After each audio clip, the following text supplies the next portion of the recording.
సచిన్ రాజ్ అత్యాధునిక world class physiotherapy treatment తో అన్ని రకాల నొప్పులకు శాశ్వత పరిష్కారం. నమస్తే శశికాంత్ గారు.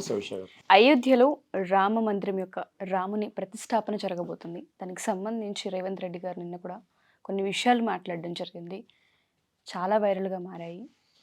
దానికి సంబంధించి ఏ విధంగా మనం చూడొచ్చు అంటాం, ఒక రాష్ట్ర ముఖ్యమంత్రి ఆ విధంగా మాట్లాడడాన్ని? అయోధ్య అనగానే ఇప్పుడు జనవరి 22 గుర్తొస్తుంది. ప్రాణ ప్రతిష్టాపన జరగబోతుంది గారు బాలరాముడి విగ్రహానికి ప్రాణ ప్రతిష్ట చేయబోతున్నారు. చాలా శుభకార్యం, చాలా పెద్ద శుభకార్యం మన దేశంలో జరగబోతుంది. గత 500 సంవత్సరాల నుంచి దీని మీద వివాదాస్పదంగా ఆ భూమి ఉంది. 150 ఏళ్ళ నుంచి లీగల్ బ్యాటిల్ నడుస్తూ ఉంది.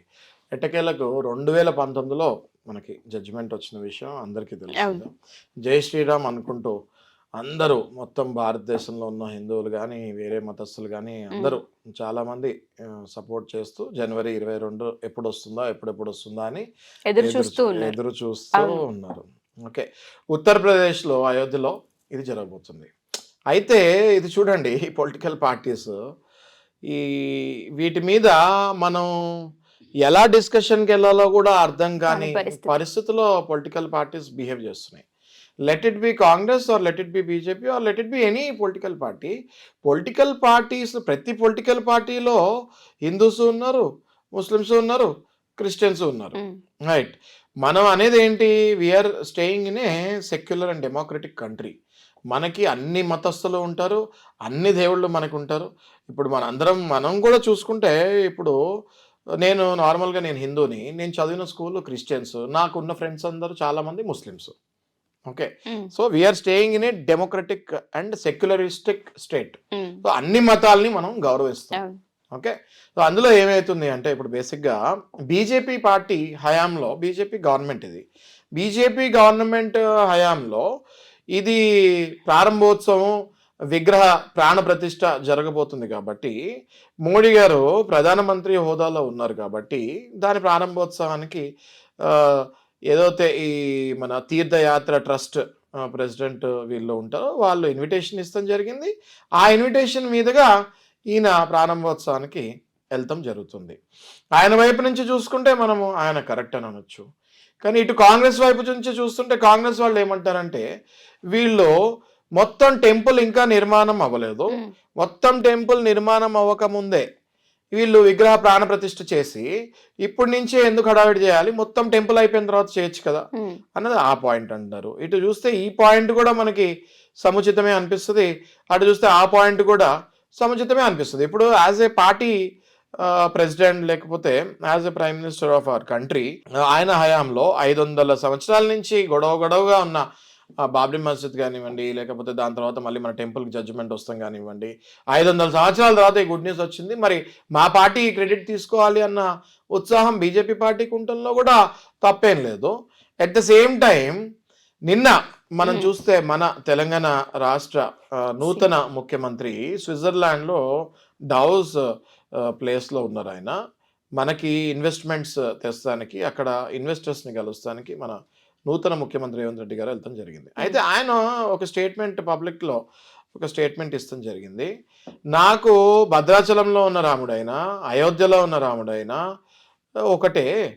ఓకే, దానికి పార్టీ ఎన్నికలు దగ్గర పడుతున్నాయి కాబట్టి నిర్మాణం మొత్తం కాకుండా ఇప్పుడే ప్రాణ ప్రతిష్ఠ చేసి ఏం ప్రూవ్ చేద్దాం అనుకుంటున్నారు? ఏ రకంగా మొత్తం క్రెడిట్ బీజేపీ పార్టీయే తీసుకుందాం అనుకుంటుంది? అసలు మందిరం మొత్తం పూర్తి కాకుండా ఇట్లా విగ్రహ ప్రతిష్ఠ చేస్తాం కరెక్ట్ కాదు, కరెక్ట్ హిందువులు ఉంటే ఎవరు దానికి వెళ్ళకూడదు అని పబ్లిక్ స్టేట్మెంట్ ఇస్తాం జరిగింది. ఓకే, సో ఇది నేనేమనుకుంటున్నానంటే, ముఖ్యమంత్రి కానివ్వండి, లేకపోతే సామాన్య మానవుడు కానివ్వండి, లేకపోతే ప్రధానమంత్రి కానివ్వండి, ఎవరైనా కానివ్వండి, we all are first citizens of our country. ఇప్పుడు ఉషా గారు, మీరైనా నేనైనా, వి ఆల్ ఆర్, ముఖ్యమంత్రితో సహా ప్రధానమంత్రితో సహా we all are citizens of our country. ప్రతి ఒక్కరికి భావ ప్రకటన స్వేచ్ఛ ఉంటుంది, రైట్ టు స్పీచ్, అది ఫండమెంటల్ రైట్. అలాగే ముఖ్యమంత్రి రేవంత్ రెడ్డి గారికి కూడా రైట్ టు స్పీచ్ ఉంటుంది. ఓకే, సో ఆయన ఏమనుకుంటున్నారో మనసులో మాట ఆయన చెప్పారు. ఇప్పుడు ఇది తీసుకొని ఈ టాపిక్ని తీసుకొని రేవంత్ రెడ్డి గారు ఇలా అన్నారు అలా అన్నారు అని చెప్పేసి చాలా మంది మళ్ళీ వివాదాస్పదమైన మళ్ళీ మాటలు కౌంటర్లు ఇష్టం జరుగుతుంది. ఇది ఏమవుతుందంటే మన దగ్గర మనకు తెలుసు మన భారతదేశంలో ఇల్లిటరసీ ఇంకా కంట్రోల్లోకి రాలేదు, ఇల్లిటరసీ ఇంకా ఎక్కువగానే ఉంది. అయితే వీళ్ళకి ఏమవుతుంది అంటే జ్ఞానం సరిగ్గా లేక ముఖ్యమంత్రి హోదాలో ఉన్నప్పుడు ఆయన మాట్లాడితే అది కరెక్ట్ ఏమో అనుకునే డేంజర్ ఉంటుంది, ప్రధానమంత్రి హోదాలో ఉండి ఆయన ఏదైనా మాట్లాడితే అది కరెక్ట్ ఏమో అని డేంజర్ ఉంటుంది. సో ప్రజల్ని దృష్టిలో పెట్టుకొని ఏ స్టేట్మెంట్ ఏ హోదాలో నుంచి ఇట్లా ముఖ్యమంత్రి కానివ్వండి ప్రధానమంత్రి కానివ్వండి ఇట్లాంటి హోదాల నుంచి ఏ స్టేట్మెంట్ ఒకవేళ మీ రాజకీయ ప్రయోజనాలకి ఇవ్వాలి అనుకుని దానివల్ల నార్మల్ ప్రజలు ఓహో ఇది కరెక్టేనేమో అని చెప్పి తప్పుదారిలో వెళ్తే అది చాలా సమాజానికే చాలా ప్రమాదకరము హానికరము. సో అవన్నీ దృష్టిలో పెట్టుకొని నేను ఒక పొజిషన్లో ఉన్నప్పుడు ఏ స్టేట్మెంట్ ఇచ్చినా భావించి చెప్పాలనుకుంటాను. కానీ అలా కుదరదు. ఎందుకు కుదరదు అంటే పొలిటికల్ వార్, పొలిటికల్ వెండేటా అలాంటిది. ఓకే, ఒక్కసారి పాలిటిక్స్కి వెళ్ళిన తర్వాత కొన్ని అనక తప్పదు. అదే క్రమంలో రేవంత్ రెడ్డి గారు కూడా అది అంటం జరిగిందని నేను అనుకుంటున్నాను. సో మనందరం బేసిక్గా ఆలోచించి ఏది కరెక్ట్ ఏది రాంగ్ అన్నది మనంతటా మనం ఆలోచించుకొని ఒక అడుగు ముందుకేయాలని నేను అనుకుంటున్నాను. ఫర్ ఎగ్జాంపుల్ ఎలక్షన్స్ అవుతాయి, మనం ఓటు ఎవరికి వేస్తాము అన్నది డబ్బులు తీసుకున్న వాళ్ళు డబ్బులు తీసుకోని వాళ్ళు లోపలికి వెళ్ళిన తర్వాత వాళ్ళ గుండెల మీద చేసుకొని చెప్పమనండి, డబ్బులు తీసుకున్న వాళ్ళకే వాళ్ళు ఓటేస్తారా? వేయరు. ఓకే, ఖచ్చితంగా ఒక్కసారి బ్యాలెట్ బాక్స్ దగ్గరికి వెళ్ళిన తర్వాత వాళ్ళకి ఎవరు కరెక్ట్ అనిపిస్తారో వాళ్ళకి ఓటేస్తారు.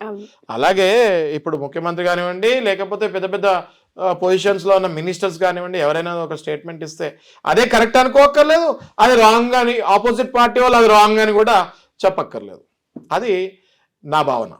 ఏదేమైనా 500 ఏళ్ల తర్వాత కళ సాకారం అవబోతుంది కాబట్టి అయోధ్య రాముని ప్రాణ ప్రతిష్టాపన కూడా ఎంతో వైభవంగా జరగబోతుంది కూడా మనం మాట్లాడుకుంటున్నాం. దీనికి సంబంధించి మనం లాస్ట్ టైం ఎటువంటి బందోబస్తుని ఏర్పాటు చేశారు, ఎటువంటి సెక్యూరిటీని అలర్ట్ చేయబోతున్నారని కూడా మనం రీసెంట్గా కొన్ని వీడియోస్లో మాట్లాడుకోవడం జరిగింది. And thank you so much sir, ఇటువంటి వీడియోస్ పైన స్పందించడం, మాట్లాడడం అండ్ దాంతోపాటు అయోధ్య రాముని ప్రాణ ప్రతిష్టాపన గురించి ఈ సెంచరీలో ఉన్న మనం మాట్లాడుకునే అదృష్టం మనకు దక్కిందానికి కూడా మనం చాలా హ్యాపీగా ఫీల్ అవ్వచ్చు. Thank you sir, thank you so much. Thank you.